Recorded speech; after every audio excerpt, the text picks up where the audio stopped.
aroma of roasted lamb, fresh bread, and aged wine, yet I could barely stomach the sight of the grand feast laid out before me. My fingers tightened around the fabric of my dress as I sat at the far end of the extravagant dining table, a place that had always felt more like a prison than a home. My father, Charles Lancaster, the self-proclaimed king of our family, lifted his wine glass, the dim candlelight flickering against his cruel, calculating eyes. His presence alone was enough to silence a room. And tonight his target was me. A slow, deliberate smirk formed on his lips before he spoke, voice sharp as a blade. "Let's toast, shall we?" he said, raising his glass. "To my son, Daniel, who continues to make this family proud with his business achievements." A chorus of applause followed, glasses clinking in agreement. I sat motionless, my fingers clenched in my lap. "And," my father continued, "to my daughter, Alina," his voice dipped into something bitter, mocking, "who, despite all the opportunities handed to her, has achieved absolutely nothing." The room fell into an uncomfortable silence. My mother, ever the obedient wife, cast her eyes downward, pretending not to hear. My brother, Daniel, scoffed into his drink. My aunts and uncles shifted in their seats, some amused, others unwilling to intervene. I felt a sharp sting in my chest, but I refused to let it show. My father chuckled. "What is it now, Alina? Do you still believe you'll make something of yourself? Living in that tiny apartment? Working odd jobs?" He shook his head. "You are a disgrace to this family. You will never make us proud." Heat rushed to my face, my breath uneven. I wanted to scream, to lash out, but I wouldn't give him the satisfaction of seeing me break. I stood, chair scraping loudly against the marble floor. "Someday," I said, my voice unwavering, "you're going to regret every single word." My father only laughed. "That will be the day hell freezes over." I turned and walked out of that house, not looking back. They thought they had crushed me, but they had no idea what was coming. The cold air stung my face as I stepped outside, my heels clicking against the pavement. My father's words echoed in my head, each syllable a fresh wound. I had nothing. No savings, no real job, and no one on my side. My apartment was barely livable, my fridge empty except for expired yogurt and half a loaf of stale bread. I pulled my phone from my bag, staring at the contacts list. Then, my eyes landed on one name, Aunt Eleanor. She was the only one in my family who had ever treated me with kindness. My father despised her for it, often referring to her as the black sheep for choosing independence over blind obedience to the Lancaster name. Taking a shaky breath, I typed, "Aunt Eleanor, I need help." Seconds later, my phone buzzed. "Come home, Alina. I've been waiting for this day." Aunt Eleanor's home was nothing like my father's mansion. It was warm, inviting. The walls weren't filled with lifeless portraits of ancestors, but with pictures of her travels, memories she had made on her own terms. She sat across from me, studying me with kind, piercing eyes. "I knew this day would come," she said softly. "Your father, he was never going to support you." I clenched my jaw. "He thinks I'm worthless." She reached across the table, squeezing my hand. "He's a fool." A beat of silence stretched between us before she leaned back with a knowing smile. "Alina, there's something you don't know." I frowned. "What?" She exhaled slowly, choosing her words carefully. "I have built something outside of this family's influence. An empire of my own." I blinked. "What do you mean?" Her lips curved into a soft smile. "I mean, I am a billionaire, Alina. And since I have no children, I have decided that my entire fortune will be yours." The world seemed to tilt. My breath hitched. What?" She chuckled. "You heard me. Everything I own, my companies, my assets, it's all yours." I sat there, stunned. My father had spent his whole life chasing wealth, belittling me for not being successful, but I was now set to inherit more than he could ever dream of. And suddenly, an idea took root. I wouldn't use this money for revenge. No. I would destroy his expectations of me, by proving that I was more powerful than he ever imagined. 1 month later, I walked into the towering Lancaster Enterprises building. The receptionist did a double take, her mouth slightly open. "And Miss Alina?" I smiled, setting down a folder. "Tell my father the new owner is here to see him." Minutes later, I stood in the boardroom, my father and brother frozen in their seats. What is this?" my father stammered. I slid the ownership documents across the table. "I just bought out every major share of Lancaster Enterprises." I leaned forward, locking eyes with him. "I own your company now." His face turned white. My brother's jaw clenched. I smirked. "Who's worthless now?" My father's lips moved, but no words came out. His fingers trembled as he reached for the documents I had just slid across the glossy boardroom table. My brother, Daniel, sat stiffly beside him, his knuckles white against the armrests of his chair. I crossed my arms, watching them scan the paperwork. Every signature, every acquisition, every legal confirmation that this company, their legacy, now belonged to me. This is a joke," my father finally managed to croak out, flipping through the pages. "No," I replied smoothly, tilting my head. "This is reality." He lifted his gaze to meet mine, and for the first time in my life, I saw it. Fear. The all-powerful Charles Lancaster, the man who had ridiculed me, crushed me, humiliated me in front of our entire family, was afraid of me. And that moment, it was more satisfying than any revenge I had ever dreamed of. My father's voice wavered as he spoke. "Where did you get this kind of money?" I smiled, slow and deliberate. "Let's just say someone believed in me. Unlike you." Daniel scoffed, shaking his head. "You can't seriously think you can run this company." He leaned forward, placing his elbows on the table. "You've never even stepped into the corporate world. You don't know the first thing about running an empire." "Neither did you, Daniel," I shot back. "Dad handed you everything on a silver platter, didn't he? You never had to fight for anything." His mouth pressed into a thin line, but I continued. "I, on the other hand, know what it's like to build from nothing." I rested my palms on the table, staring directly at my father. "And I know exactly what this company needs." My father's jaw tightened. "And what's that?" I smirked. "A leader who understands real struggle. Someone who values people instead of treating them like expendable tools." Daniel scoffed again. "You're delusional." I leaned back.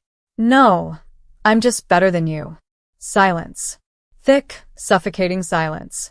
And then, my father stood abruptly, his chair scraping back against the marble floor. His face was red, his chest heaving with unspoken rage. "This isn't over," he seethed. I simply smiled. "Oh, but it is." Because for the first time, I held all the power. And they both knew it. I spent the next few weeks diving deep into the company's records, and what I found made my stomach turn. Corruption. My father and Daniel had bled this company dry. Underpaid employees. Unethical business practices. Embezzlement. It was all there, buried in numbers, hidden behind fake reports and loopholes. This wasn't just about revenge anymore. This was about cleaning up the mess they had created and making something better. I called for an emergency board meeting, much to my father's horror. He was still technically a shareholder, though his control had been stripped away. "This is an outrage," he bellowed as he stormed into the conference room, Daniel trailing behind him. "You don't have the authority to." "I have every bit of authority." I cut him off, gesturing to the papers in front of me. "Now sit down." His face turned an even deeper shade of red, but he did sit. I turned to the rest of the board members, some of whom had always been loyal to my father. They looked uncertain now, waiting for a show of strength. I gave them exactly that. "We're cleaning house," I announced. Effective immediately, all illegal activities, all unethical business practices end today. One of the board members hesitated. "Miss Lancaster, do you really think?" "I don't think," I interrupted. "I know. This company has been built on the suffering of employees. That ends now." I turned back to my father, watching his face contort with barely contained rage. This company will become something better, something real. And you? I tilted my head. You will watch as I fix everything you destroyed. His fingers curled into fists, but there was nothing he could do. Because this was my company now. And I was going to fix it. Over the next few months, I made drastic changes. I doubled salaries for underpaid employees. I restructured policies to ensure ethical treatment in every sector. I personally oversaw layoffs of executives who had been involved in shady dealings, including some of my father's closest allies. And I made sure to hire people who actually needed work, not just people with fancy connections. My father watched it all unfold from the sidelines, powerless. And when employees started calling me the best CEO the company had ever had, he knew he had lost. I was in my office late one evening when I heard a knock at the door. I looked up to find my father standing there. Not as the arrogant, untouchable businessman he once was, but as a man who had lost everything. I leaned back in my chair. To what do I owe the pleasure? He hesitated, then stepped inside, closing the door behind him. For the first time, there was no malice in his eyes. No contempt. Only regret. I was wrong about you, he admitted, voice low. I should have believed in you. A part of me had waited my whole life to hear those words. But now they meant nothing. I studied him for a long moment before speaking. I didn't need you to be proud of me, I said. I just needed you to believe I was capable. His shoulders sagged. And now? I exhaled slowly. Now, I don't need anything from you. He flinched. And for the first time in my life, he was the one feeling powerless. My father had always been a titan of control, a man whose very presence commanded fear and obedience. But now? Now he looked small. As he sat across from me in my office, I studied the way his shoulders slumped, how his once powerful voice had lost its edge. There was no arrogance in his posture, no smug superiority.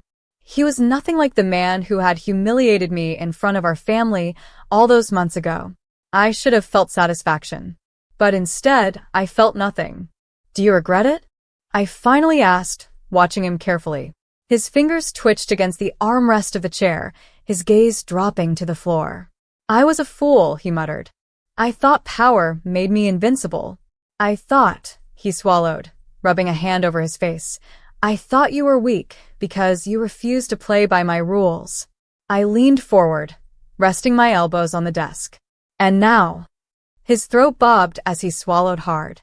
Now, I see that you were stronger than I ever was. His words should have meant something to me. Once upon a time, I would have killed to hear my father admit he was wrong. But now? It was too late. I don't need your validation, Dad, I said quietly. Not anymore. He looked at me then, something breaking in his eyes. I know. Silence stretched between us, thick and suffocating. I should have thrown him out. Should have told him that he meant nothing to me now. But despite everything, I had never wanted to become him. And so I didn't. Instead, I exhaled slowly, my voice steady. There's still time for you to change, to be someone better. His lips parted slightly, as if shocked that I wasn't finishing him off like he once would have done to me. And with that, I turned my chair away, facing the window, letting the conversation end there. Because I had already won. And he knew it. If I thought my father's defeat had been satisfying, my brother's downfall was even better. Daniel had spent his entire life looking down on me.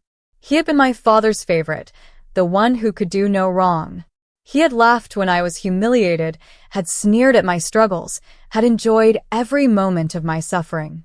So when I took control of Lancaster Enterprises, his fury was delicious. He stormed into my office one evening, slamming the door behind him. This isn't over, he snarled.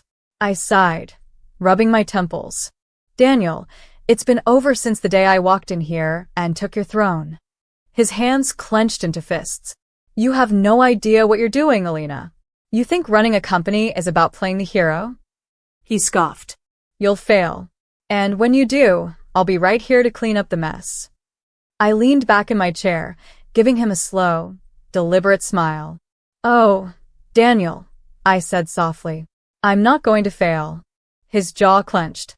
You have no real experience. You're a joke in the business world. Really? I cut in. Then, why has our stock gone up 30% since I took over? Why are employees finally speaking up about the corruption you and Dad ignored? Why are we making actual profits instead of bleeding money from unethical deals? His face burned red, but I wasn't done. You weren't born to be a leader, Daniel. You were handed everything and still managed to fail. Meanwhile, I had nothing, and look at me now. I watched as realization flickered in his eyes. For the first time in his life, he had lost. And I had won. Winning should have felt more satisfying. But as I walked through the halls of Lancaster Enterprises, watching employees smile as they passed me, something they never did when my father and brother were in charge, I realized something important. This was never about revenge. It was about proving that power didn't have to be cruel. Under my father's rule, this company had been built on fear. People had been scared to speak up, terrified of losing their jobs. There had been corruption, greed, and ruthless business deals that crushed small companies beneath their feet. I wouldn't run my empire like that. I wanted something better, something my father could never build. So, instead of focusing on destroying them, I focused on lifting others up. I doubled salaries for lower-level employees. I created mentorship programs for young women in business. I funded scholarships for students who had been told they would never amount to anything, because I knew what it was like to be told I was worthless. And now, I was in a position to change lives. The news spread like wildfire.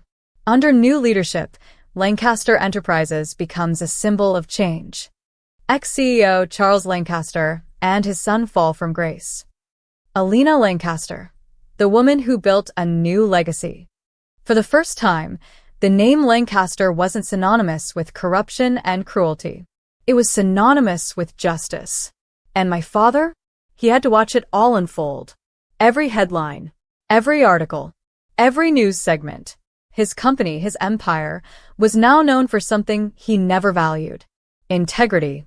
And that was a better revenge than I ever could have dreamed of. The boardroom was silent as I entered, my heels clicking against the marble floor.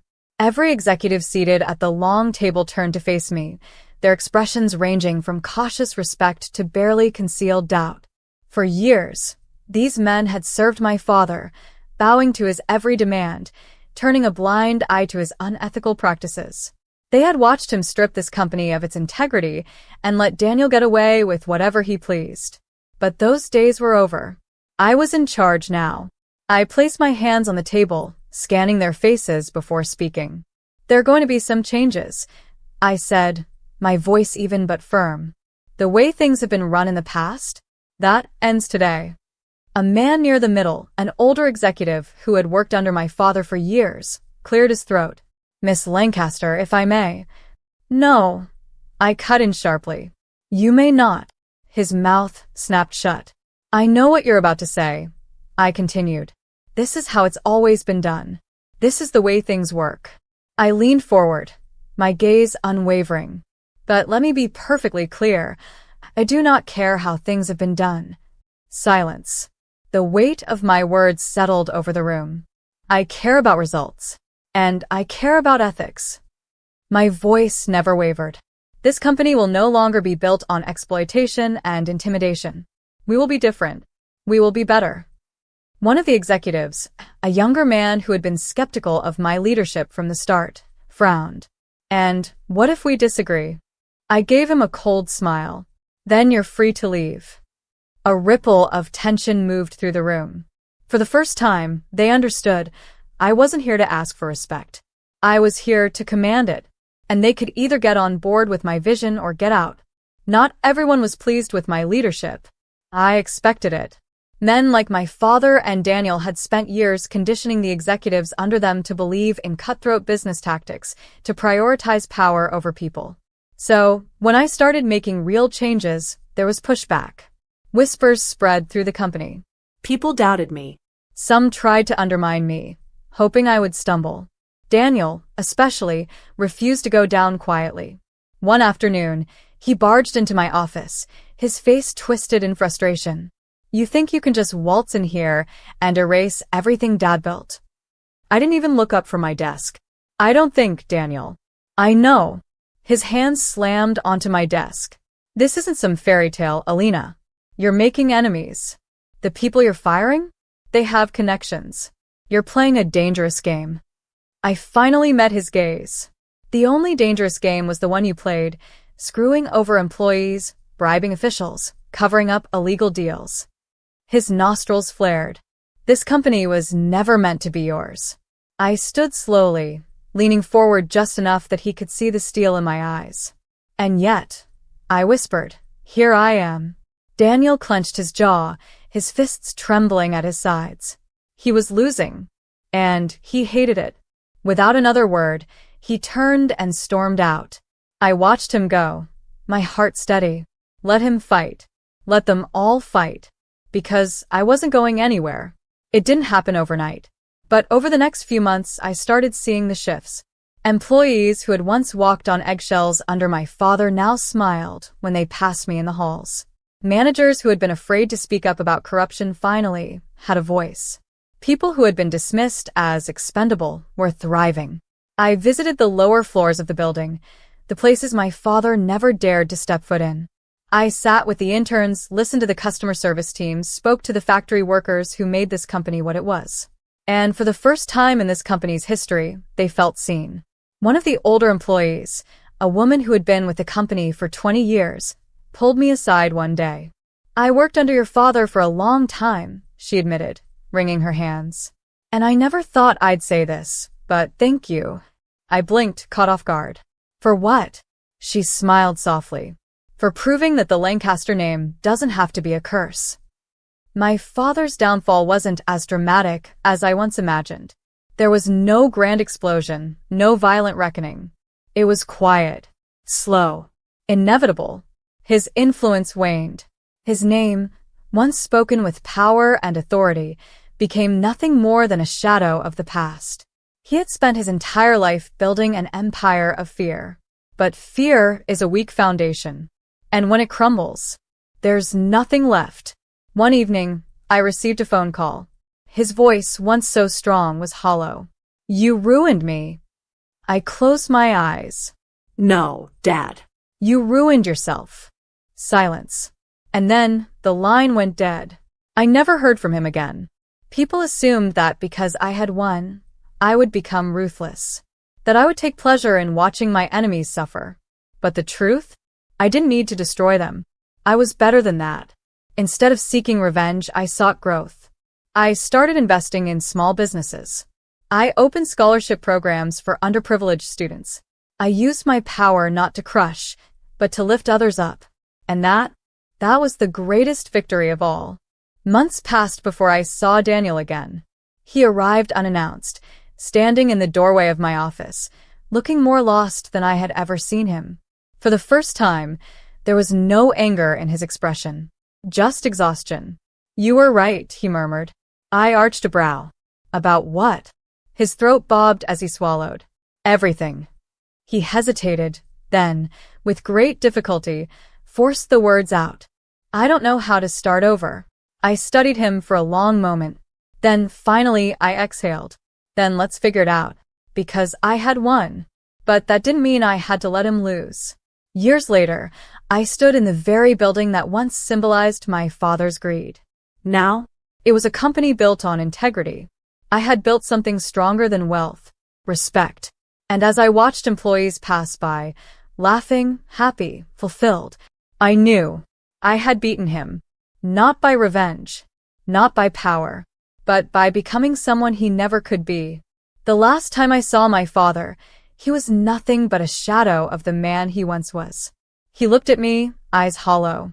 I lost everything, he whispered. I tilted my head. No, Dad, I said softly. You threw everything away. And with that, I turned and walked away.